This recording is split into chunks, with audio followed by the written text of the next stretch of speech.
পবিত্র ঈদুল আজহা উপলক্ষে চারিদিকে লেগেছে কুরবানির আমেজ।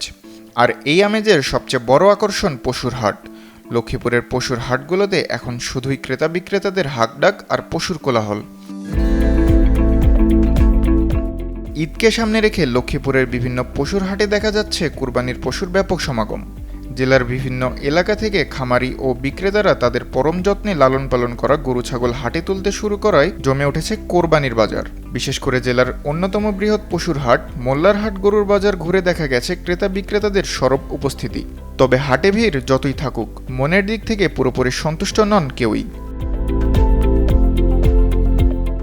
গরু ব্যবসায়ীরা বলছেন, বাজারে পশুর সরবরাহ বেশি থাকায় কম দাম বলছেন ক্রেতারা। বসুন্ধরা টিস্যু অশুদ্ধতার বিরুদ্ধে এক বিন্দুও ছাড় নয়। ফলে লাভ তো দূরের কথা, উৎপাদন খরচ উঠবে কিনা তা নিয়ে শঙ্কায় আছেন খামারিরা।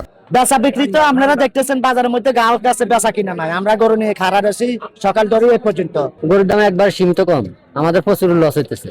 20টা লাইন গরু আনছি, 2টা গরু বিক্রি করছি। কেমন কম ভাই, মানে কিনা বেশি দাম কয় ভাই, কিনা হলো 170, দাম কয়লো 120, এরকম কিনা বেচা।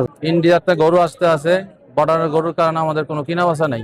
গরু আছে ভাই, প্রচুর গরু আছে ভাই, কিনি কম ভাই। গরু প্রচুর গরু যেভাবে কিনে আনছি ওইভাবে মূল্য না ভাই। এক গরু 20-30 হাজার কম মূল্যতে আছে, আমরা কিভাবে বেচবো ভাই? অন্যদিকে ক্রেতাদের হিসাব নিকাশ আবার ভিন্ন। তাদের মতে হাটে পশুর কোনো কমতি নেই, অথচ বিক্রেতারা চড়া দাম হাঁকছেন। আর তাই পকেটের বাজেটের সাথে মেলাতে অনেকেই এখনই পশু না কিনে অপেক্ষা করছেন শেষ মুহূর্তের।